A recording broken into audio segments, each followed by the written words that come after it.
Madam ఇప్పుడు budget గురించి చెప్పారు కాబట్టి ఇప్పుడు ఎంప్లాయీస్ కి చాలా డౌట్స్ ఉంది మేడం.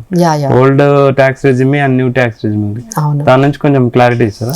షూర్ అండి. ఇప్పుడు బడ్జెట్ మనకి ఎప్పుడైతే వస్తుందో మేమైతే especially we are today will like give some idea to only salaried people ని మనము అడ్రస్ చేసినట్లయితే.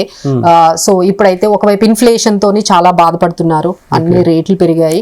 అలానే ఒకవైపు శాలరీ గ్రోత్ ఇన్కమ్ అనేది అంతగా కనిపించట్లేదు. ఐదర్ మీరు బిజినెస్ లో ఉన్న సాలరీడ్ ఎంప్లాయీ అయినా మీకు పెద్దగా గ్రోత్ అయితే కనిపించట్లేదు. బట్ ఇన్ఫ్లేషన్ అయితే మాత్రం డబుల్ డిజిట్ లోనే గ్రో అయిపోతూ ఉంది. సో ఇన్ దట్ కేస్ ఈసారి బడ్జెట్ ఎక్స్పెక్టేషన్ సాలరీడ్ ఎంప్లాయీస్ కి కొంచెం ఎక్కువగా రిలీఫ్ ఇస్తున్నట్టుగా కనిపిస్తుందండి. ఎందుకంటే ఆల్రెడీ అర్బన్ కన్సంప్షన్ పడిపోయిందండి. ఎందుకంటే people are not having enough money to spend. ఎప్పుడైతే మనీ స్పెండ్ చేయలేదో so immediately the GDP growth will slow down. So ఇది ఎలా అయినా అడ్రస్ చేయాలి కాబట్టి so budget is a very big platform.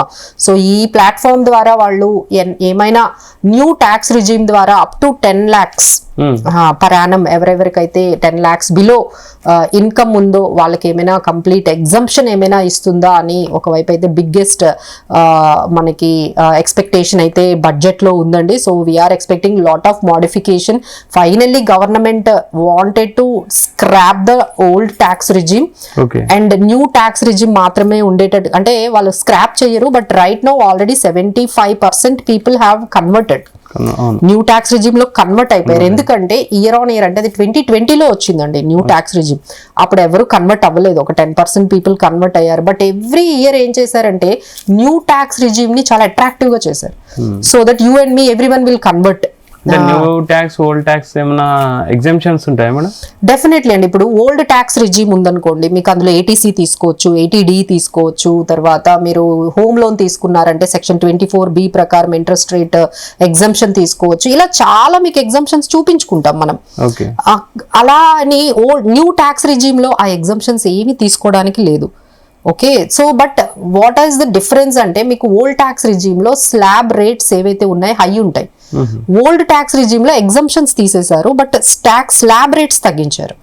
So దీని వల్ల మీరు ఏమి కన్ఫ్యూజన్ మీకు పెట్టుకోకండి. సో ఎవరికైతే హోమ్ లోన్ లేదో they can happily convert into new tax regime.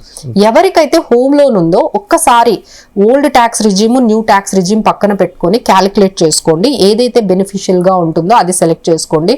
Until otherwise you don't have any home loan you can convert into new tax regime which is going to be beneficial. అందులో అయితే మీకు ఎటువంటి confusion లేదు. Maybe ఈ budget లో అయితే మా expectation ఇంకా న్యూ ట్యాక్స్ రిజిమ్ మీద ఇంకొంచెం ఎగ్జామ్షన్స్ కానీ న్యూ ట్యాక్స్ రిజిమ్ దాంట్లో యూజర్ ఫ్రెండ్లీ లేదని చాలా మంది అంటున్నారు. లేదు సార్, ఎందుకంటే they wanted to make it ఇంకా యూజర్ ఫ్రెండ్లీగా మోడిఫికేషన్స్ చేయాలి అని ఈసారి ఇన్కమ్ ట్యాక్స్ లా కూడా కొత్తగా ఏమైనా ఇంట్రడ్యూస్ చేస్తారా అన్నట్టుగా పెట్టారండి. They wanted to make it more user friendly and more easy to file పెట్టడానికే ఈసారి అయితే ట్రై చేస్తున్నారు. సో రైట్ నౌ అయితే ఎవరికైతే 10 lakhs ఇన్కమ్ అంటే 7 lakhs లోపు ఎవరికైతే ఉందో వాళ్ళెవరికి ఇప్పటికీ అండర్ న్యూ ట్యాక్స్ రిజీమ్ ప్రకారం మీకు ట్యాక్స్ అనేది లేదు.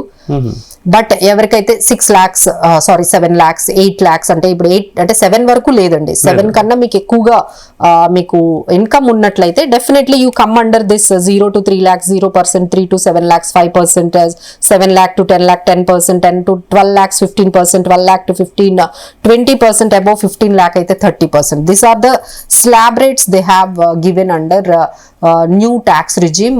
సో ఇంకొకటి ఏంటంటే salaried employees can convert every year. మీరు ఓల్డ్ నుంచి న్యూకి రావచ్చు, న్యూ నుంచి ఓల్డ్ కి రావచ్చండి. ఎగ్జాంపుల్ మీకు ఇవన్నీ అర్థం కాక మీరు ఏది చూస్ చేసుకోలేదనుకోండి, by default we're all under new tax regime. మీరేమి చూస్ చేసుకోకపోతే మనందరం కూడా న్యూ ట్యాక్స్ రిజిమ్ లో ఉన్నట్టే. మీకు కావాలి బెనిఫిట్ అని కాదండి, అంటే they have made new tax regime as a default regime for everyone. ఇండియాలో లేదండి, అంటే మనందరినీ కూడా న్యూ ట్యాక్స్ రిజిమ్ లో పెట్టేశారు. మీకు ఇప్పుడు ఓల్డ్ ట్యాక్స్ కావాలనుకోండి, మీరు స్పెషల్ గా రిక్వెస్ట్ పెట్టుకోవాలి. మీరు రిక్వెస్ట్ అంటే మీకు maybe old tax regime beneficial అయ్యుండొచ్చు, బట్ మీరు దాన్ని నోటిఫై చేసుకోవాలి. ఇప్పుడు మీకు అవన్నీ నాకు తెలియలేదు మేడం, మేము అవన్నీ తెలుసుకోలేదు, మేము నోటిఫై చేసుకోలేదు అంటే you are directly under the new tax regime by default. మీకు ఓల్డ్ ట్యాక్స్ రిజిమ్ కావాలి అంటే మీరు నోటిఫై చేయాలి. ఇన్కమ్ ట్యాక్స్ మనకి ఏదైతే మనకి ఆ వెబ్సైట్ ఉందో అక్కడికి వెళ్ళి మనం నోటిఫై చేసుకోవాలి. లేదు మీ ట్యాక్స్ కన్సల్టెంట్కి చెప్పినా మిమ్మల్ని మీరు new old tax regime convert చేసుకోవచ్చు. మీరు ఏది సెలెక్ట్ చేసుకోలేదు అనుకోండి, you are under new tax regime. Feb first employees ఏదన్నా గుడ్ న్యూస్? డెఫినెట్లీ అండి, డెఫినెట్లీ వీఆర్ ఎందుకంటే తప్పదండి. ఎందుకంటే ఈ విధంగా మనం ట్యాక్సెస్ ద్వారా, ఇన్ఫ్లేషన్ ద్వారా సాలరీడ్ ఎంప్లాయీస్ ని, మిడిల్ క్లాస్ ని ఎక్కువగా మనకి ఈ విధంగా ఇబ్బంది కలిగితే, so they don't spend anywhere.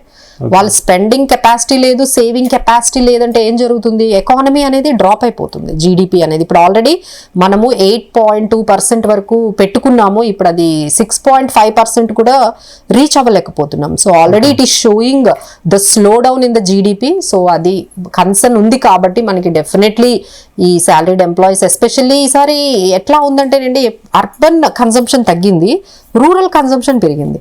Okay. So that means the urban consumption is down because of the taxes and the inflation. So inflation ని కంట్రోల్ చేయలేకపోతున్నారు కాబట్టి అట్లీస్ట్ ట్యాక్స్ పరంగా అయినా we are expecting more benefits for the salaried employee and very good news for this budget. Thank you very much, madam. Thank you. ఇది మాధవరెడ్డి గారు చెప్పేది ఏంటంటే Feb first ఎంప్లాయీస్కి ఒక గుడ్ న్యూస్ రావచ్చు అని ఒక ఆశాభావం అయితే వ్యక్తం చేస్తున్నారు. Keep watching Zee Telugu news.